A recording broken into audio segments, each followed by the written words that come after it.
boa tarde, sejam bem-vindas, sejam bem-vindos aos seminários da hora do almoço e hoje é com muita alegria e honra que temos cá a senhora professora Ana Carvalhas, que se dignou vindo de Coimbra expressamente para nos brindar com a conferência deste seminário. A professora Ana Carvalhas é um grande especialista na área da nutrição, onde tem uma obra relevante publicada e métodos inovadores também nessa área. Tem uma obra, por exemplo, que se intitula Emagrecer, com métodos muito eficazes para o efeito. Depois, quem estiver interessado, consulte as obras da senhora doutora e vai ver que vai ter bons resultados.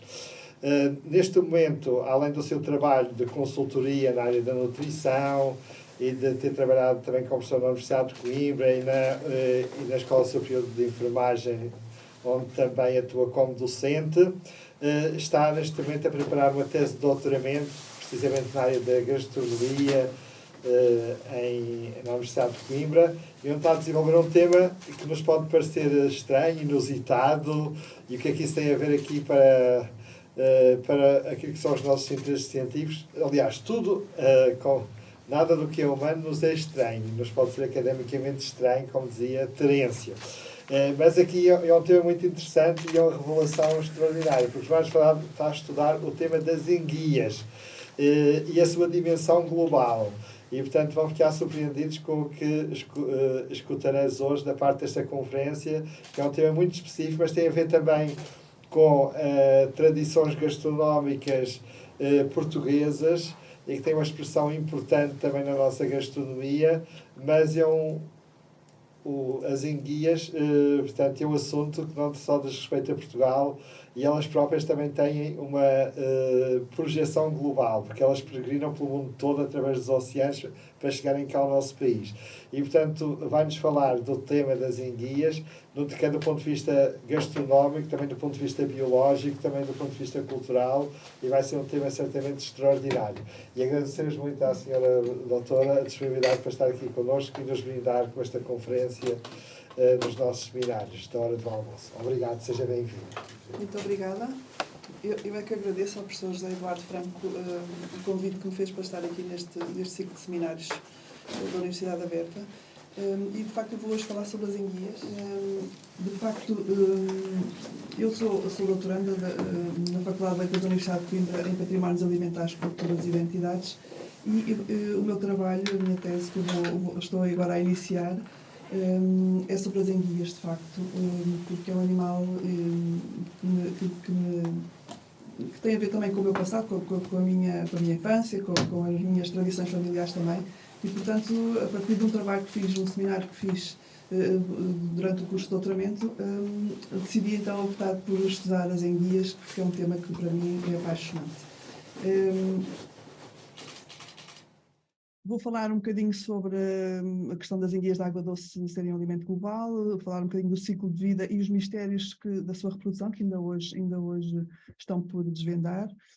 Falar também de alguns autores famosos que abordaram as enguias ao longo da história.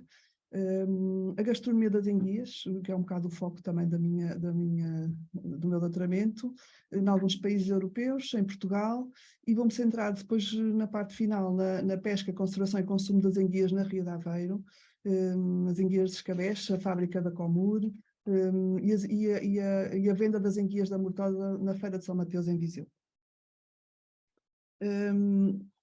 Começo então por explicar que as enguias de água doce pertencem ao género Anguilla. São peixes que começaram a evoluir há mais de 50 milhões de anos, ramificando-se em 16 espécies.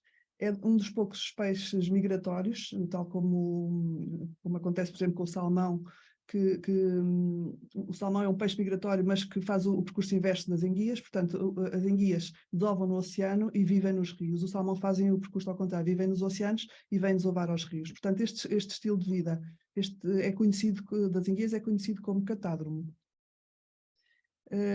Até hoje ninguém conseguiu ainda testemunhar a desova das enguias, da água doce, e para os biólogos o mistério da sua reprodução continua a ser um desafio. Os órgãos sexuais das enguias só se desenvolvem depois dos adultos deixarem os rios e passarem para o oceano em direção aos territórios da desova. Portanto, também há aqui o mistério relativamente ao sexo das enguias, que é curioso. E como nós podemos ver nesta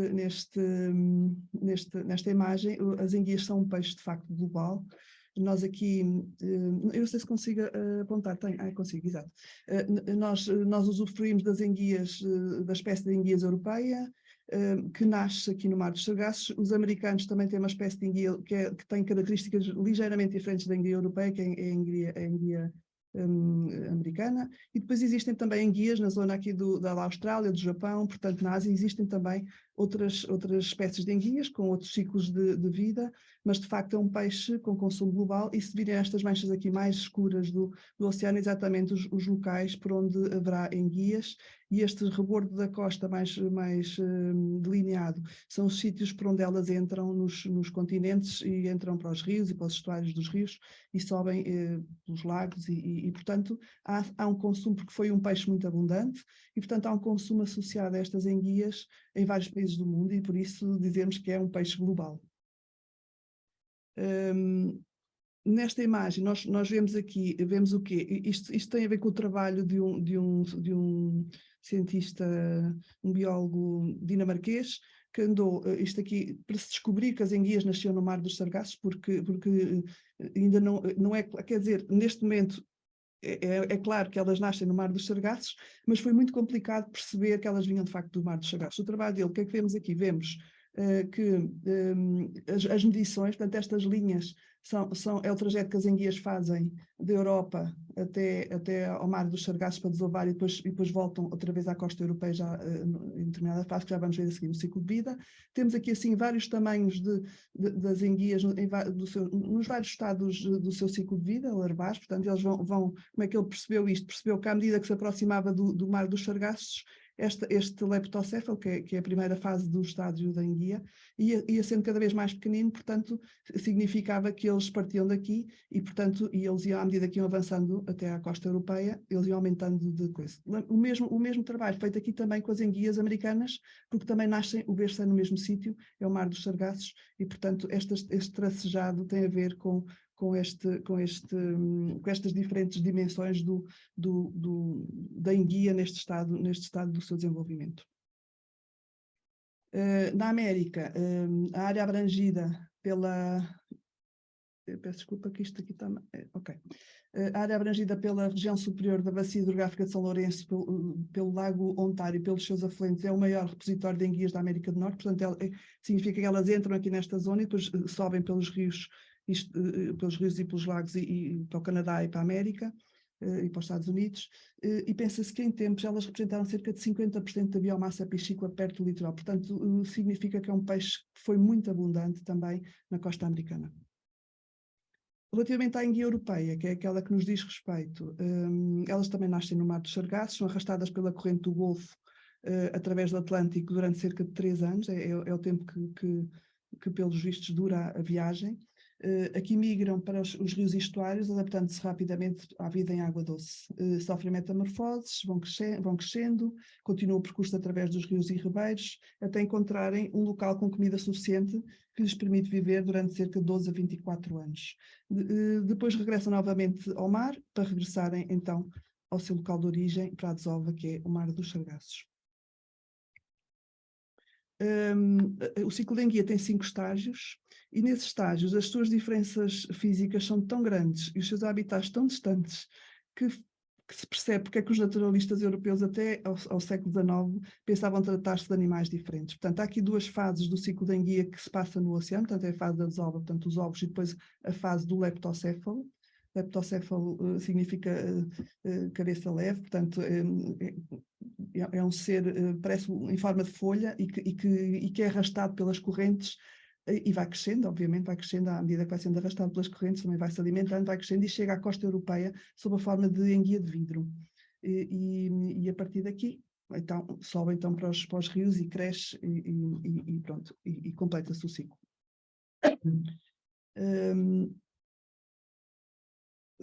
A desova das enguias consta numa lista de mistérios da ciência, num artigo publicado pelo Jornal Público em 2016, em que cientistas americanos e europeus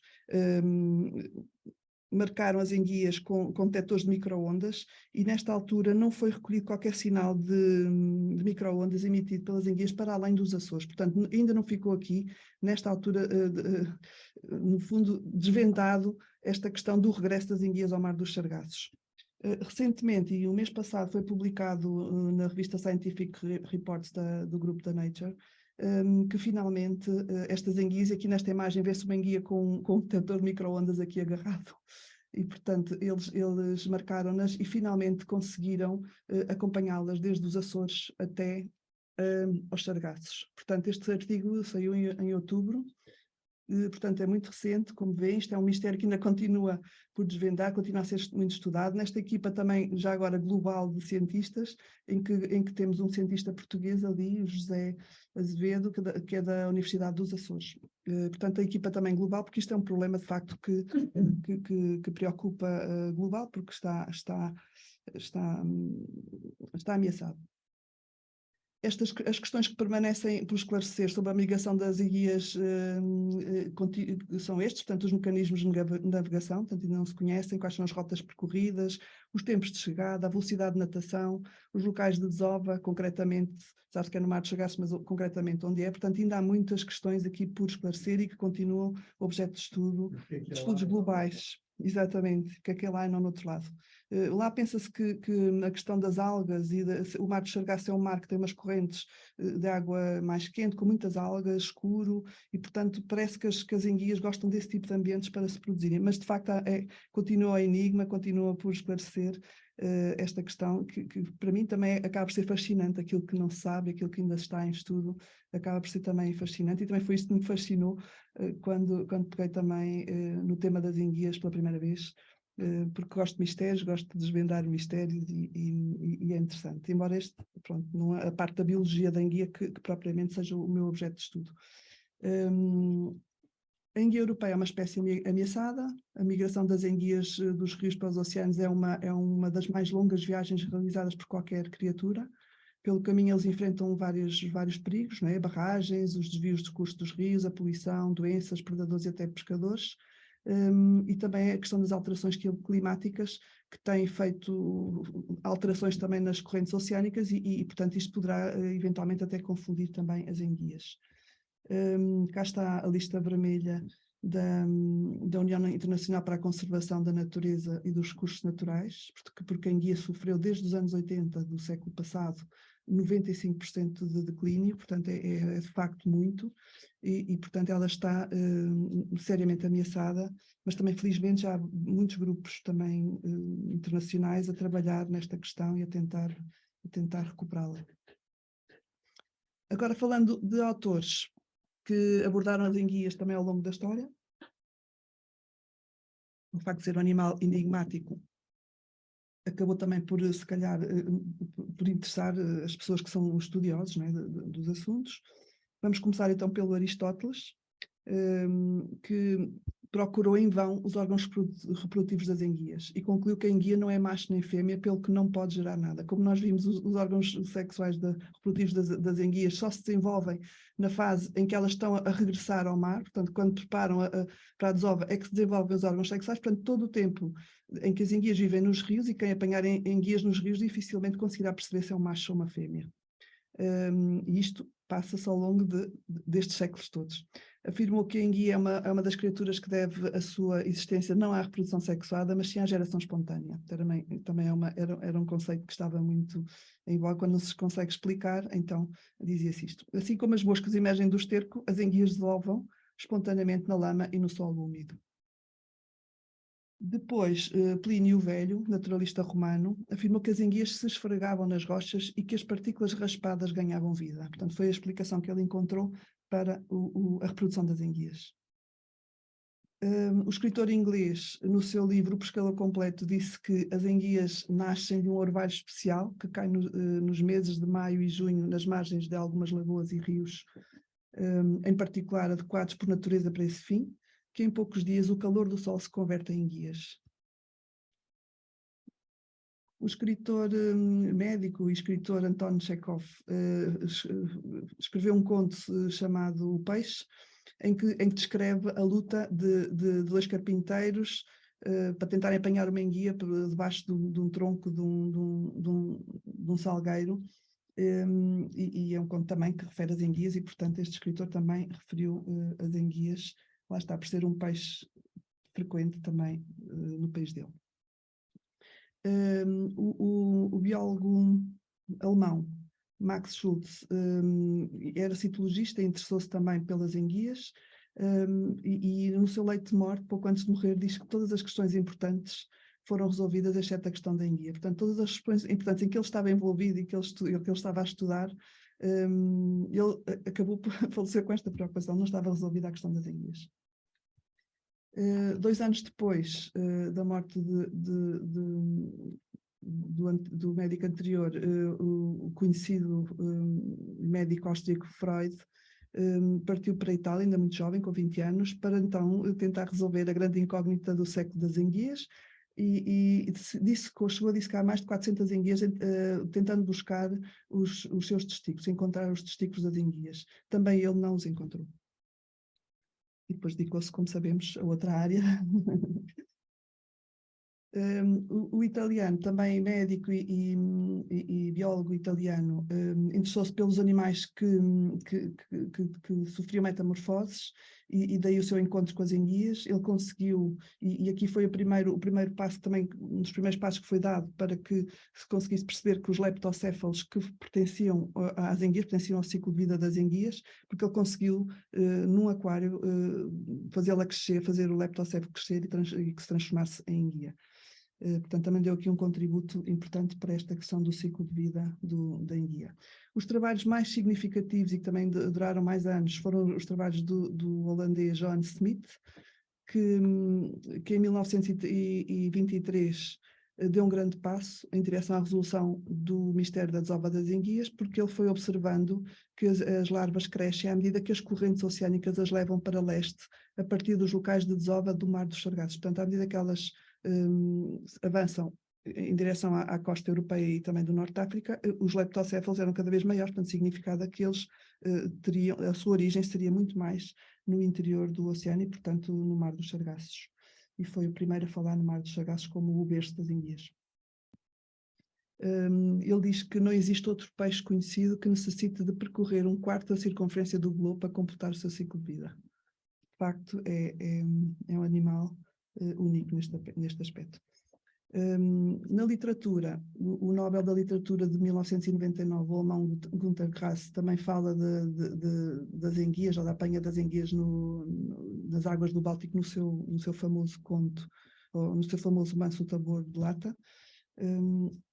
Entre nós, do Raul Brandão, no seu livro Os Pescadores, que é um conjunto de crónicas que retratam a vida difícil dos pescadores portugueses e de algumas comunidades, incide muito sobre a pesca das enguias e sobre a vida dos pescadores que pescam as enguias na Ria de Aveiro, e portanto deixou-nos estes escritos muito interessantes, que ainda hoje são referência.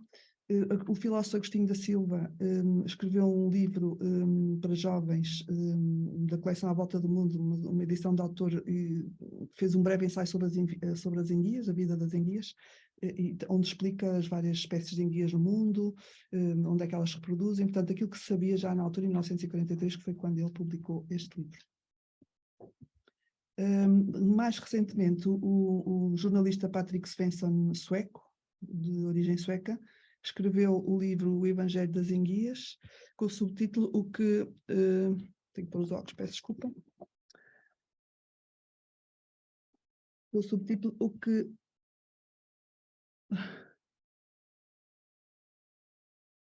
Não se consegue ler.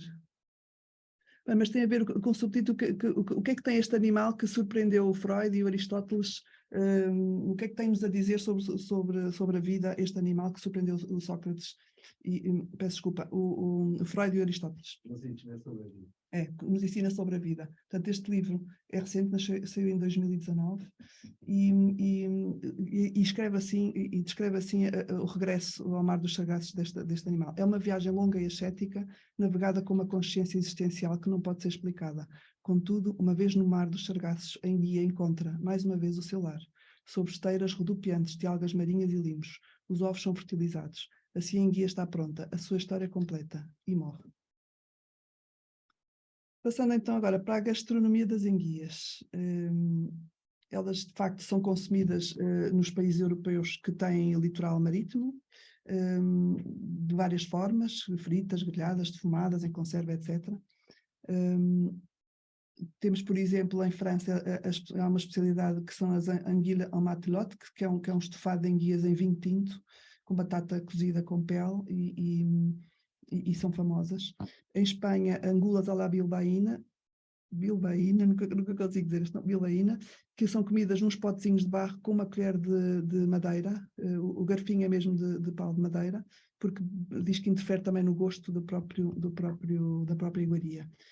Nos países nórdicos, também Inglaterra e na Holanda, é muita tradição no consumo de enguia fumada. Enguia já no seu estado adulto, fumada. Em Itália, várias receitas, enguias grelhadas, enguias marinadas, espetadas de enguias e enguias de Comacchio. Comacchio é uma zona de Itália, na zona norte de Itália, do lado do Adriático, que tem também muita tradição do consumo de enguias, tem até um festival de enguias também, tal como temos aqui em Portugal, na zona da Mortosa. Em Portugal, os habitats das enguias são principalmente o Rio Minho, a Ria de Aveiro, o Rio Mondego, a Lagoa de Óbidos, o Rio Tejo, a Lagoa de Santo André, Santiago do Cacém, o Rio Guadiana e também nos Açores e na Madeira. Eu vou-me centrar, como disse no início, mais na Ria de Aveiro. Atualmente, praticamente não há pesca, porque a população de enguias sofreu um drástico declínio, e, portanto, a espécie é uma espécie protegida. Aquilo que vem no livro vermelho dos vertebrados de Portugal, a justificação para esta quebra, para este declínio drástico, tem a ver com a questão da apanha do meixão, que são as enguias de vidro, porque são um petisco que é muito consumido em Espanha, também é exportado para a Ásia. Há muito interesse económico nele e de facto, é um produto que acaba por ser muito aliciante de ir apanhar, porque rende muito dinheiro. 1 quilo chega a custar 1000 euros e, portanto, é de facto muito aliciante a pesca destas pequeninas enguias. E, de facto, a GNR, volta e meia, em Portugal, apreende algumas redes de tráfico, porque é proibido, não é? Rede de tráfico de enguias de vidro, apanhadas aqui na nossa costa e, portanto, está aqui muito dinheiro envolvido. O aproveitamento culinário das enguias foram um peixe com muita relevância comercial nos anos 40 do século XX. As enguias de vidro eram exportadas para a Espanha e as amarelas, que são aquelas que em Portugal existe maior tradição no seu consumo, que é o estágio intermédio das enguias entre as de vidro e as que depois são as adultas, né, aquelas maiores, e é um consumo muito tradicional da enguia amarela, chamada enguia amarela. O aproveitamento culinário das enguias em várias regiões do nosso país, podemos encontrá-las sob a forma de caldeirada, de ensopados, de sopa ou canja de enguias à pescador, arroz de enguias em molho de leitão na zona da Bairrada, põem o mesmo tipo de tempero, as enguias suadas, enguias de escabeche. Portanto, há uma grande variedade, que é nisso agora que eu também estou a fazer a minha pesquisa, da quantidade de receitas e diversidade de receitas no país. Na Ria de Aveiro, é antiga a pesca, desde o século XIX, que foi precisamente a altura em que antes não há referência, porque antes não havia ligação da ria ao mar, só a partir do século XIX, e, portanto, a partir do século XIX, de facto, as enguias, desde a Ovar até Mira, eram muito abundantes e, portanto, eram consumidas até em alturas de muita escassez. Pelo menos as enguias estavam garantidas. A atividade produtiva até aos anos 80, foi muito produtiva até aos anos 80, os barcos chegavam a apanhar 100 kg de enguias por noite, em especial nos meses de outubro, que é o mês do regresso das enguias ao mar dos Sargassos, e, portanto, era de facto mesmo muito rentável. O Raul Brandão fala-nos assim sobre os homens da Ria de Aveiro. É gente da Mortosa que habita esta bateira. De dia, em geral, dormem, à noite pescam. A ria dá enguia, pimpão, tainha, solha e rubalito. Levam ali dentro uma panela para a caldeirada, um cesto com batatas, uma esteira para dormir, no toldo que armam à proa, um saco de malha metido na água para a enguia e a tainha se conservarem vivas. E, portanto, o aproveitamento culinário das enguias, eu atrevo-me a dizer que começou exatamente por ser uma comida de pescadores. Eles amanhavam-nas na praia, cozinhavam-nas na praia e depois comiam. Nós temos aqui as 3 fases do processo da confecção das enguias. Levavam as batatas de casa como pimos, como dizia dizia no texto de Raul Brandão. Enguias de escabeche. As enguias são fritas em óleo e depois o próprio óleo de fritar ou azeite de fritar é aproveitado para fazer o molho de escabeche, que é um molho com este azeite filtrado com vinagre, alho, louro e cravinho. As enguias de escabeche da Mortosa tornaram conhecida a vila do ponto de vista culinário e industrial. São desde há muitos anos um ex-libris da Feira de São Mateus em Viseu, um produto de bandeira da fábrica de conservas da Mortosa, a Comur. Comur significa exatamente, são as iniciais das duas primeiras palavras, conservas da Mortosa. O molho de escabeche, cuja etimologia vem do persa árabe, é desde há muito bastante utilizado na confecção de peixes porque permite prolongar a sua conservação, graças ao elevado conteúdo de vinagre. As enguias da Mortosa na Feira de São Mateus em Viseu eram já uma tradição do certame em meados do século XIX. Nas estatísticas da Feira de São Mateus, em 1854, há registros da venda de peixe de escabeche por 9 comerciantes de Ovar e vizinhanças, portanto já vem pelo menos do século XIX. E faz sentido, também foi no século XIX que começou a pesca das enguias na Ria de Aveiro. As responsáveis por esta tradição foram as mulheres chamadas fritadeiras da Mortosa. Deslocavam-se para Viseu em setembro, onde permaneciam um mês, vivendo em barracas no extremo poente da feira. Vendiam enguias às espetadas, que se retiravam de pequenos pipos de madeira com molho de escabeche.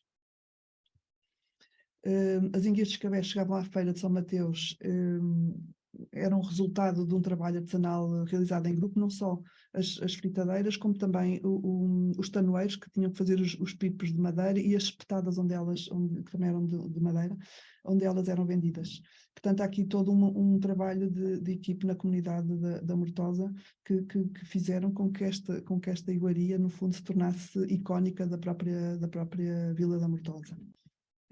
Depois as enguias seguiam pela linha de ferro a partir da Albergaria até Viseu e eram então vendidas na Feira de São Mateus. Uma feira que elas de facto eram vendidas em todas as feiras da região da Beira Alta, só que a Feira de São Mateus ficou mais famosa neste aspecto da venda das enguias, porque era a feira que durava mais tempo, durava pelo menos um mês, e portanto, como durava mais tempo, acabou por se tornar o ícone da Feira de São Mateus também em Viseu. E é esta a ligação que tenho à minha infância, porque exatamente a minha avó era de Viseu, e eu lembro dela mesmo, vivia muito próximo da feira, a minha avó, mandava-me ir buscar à feira as enguias, porque ela então já tinha as batatas cozidas para acompanhar as enguias, e portanto daí a minha ligação, e daí a minha chegada ao tema das enguias tem a ver exatamente com esta tradição também familiar.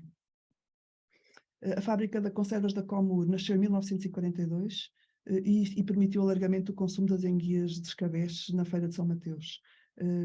As enguias eram saboreadas nas barracas da Rua das Enguias, ou junto ao Monumento do Viriato, com batatas cozidas com pele, trazida de casa pelos comensais. Também era curioso, de facto, as pessoas traziam as batatas de casa, cozidas e quentinhas, abafadas nos tachos, embrulhadas em jornais, para se manterem quentes, e depois compravam-se as enguias para acompanhar as batatas que já vinham de casa. A fábrica de conservas da Comur privilegiou a conservação das enguias em escabeche, e de facto é um petisco que ganhou renome nacional e internacional, e são exportadas em conserva pela Comur para vários pontos do mundo. A Mortosa, o município da Mortosa, adquiriu a antiga fábrica de enguias de escabeche e transformou no museu municipal da Comur. Muito interessante, que um dia que vão à Mortosa poderão visitar, porque de facto é muito interessante. Tem não só os instrumentos que eram utilizados para amanhar as enguias e para tratar das enguias, tem testemunhos em vídeos das senhoras das fritadeiras, e depois tem também toda a maquinaria que era utilizada para o embalamento das enguias de escabeche. Hoje em dia, aquilo que foi um alimento de pessoas mais pobres, hoje em dia é uma iguaria que não é acessível a todos, porque uma pequenina lata de 160 gramas, isto foi tirado do site da Comur, uma pequenina lata de 160 gramas chega a custar estes 12 euros, o que de facto não é um preço convidativo. Isto é a loja da Comur em Coimbra, também penso que já todos viram lojas da Comur espalhadas pelo nosso país, aqui em Lisboa também há algumas, há também no aeroporto. Esta é de Coimbra, porque vem de Coimbra, e portanto é um bocado a imitação aqui da Biblioteca Joanina, portanto eles fazem as lojas temáticas de acordo com o local onde as instalam, e portanto esta é a loja da Comur em Coimbra. A Feira de São Mateus, este ano, passando os 2 anos da pandemia, regressei à Feira de São Mateus para experimentar as enguias da minha infância, e cá estou eu, continua a tradição, continuam a vender as enguias que vêm agora da fábrica da Comur em pipas, em barricas de folha de Flandres, já não em barricas de madeira, mas em barricas de folhas de Flandres, e pronto, e a tradição é comê-las de escabeche com batata cozida. Na Mortosa, em outubro, todos os anos, se faz o festival da enguia, e onde se servem uma caldeirada para mais de 300 pessoas, e quem está na gênese deste festival é a Cooperativa O Moliceiro, que é muito ativo na Mortosa, e a própria Câmara Municipal também dá muito apoio, porque de facto as enguias são o ícone da Mortosa. Termino com um hino às mulheres da Mortosa e também à Ria de Aveiro, nas palavras novamente de Raul Brandão. Todas as mulheres da beira marinha são postas em destaque pela luz carinhosa que as envolve e protege. Criam-se nesta esplêndida paisagem de água e cor, ao mesmo tempo pacífica e delicada. No meu entender, a luz é o grande agente da beleza. A ria tem uma luz como nunca vi em parte nenhuma. É doirada e viva, sem ser forte. É feita de água azul trespassada de sol. Nem mesmo em pleno verão senti que fosse dura. Abre um sorriso, morre quase sempre enternecida. É sã e delicada, envolve os seres e as coisas do mesmo tom carinhoso e meio. As mulheres desenvolvem neste ambiente uma alma serena e respondem ao sorriso da luz com um sorriso de ternura. Muito obrigada, e termino com uma imagem da Ria de Aveiro, que de facto é única.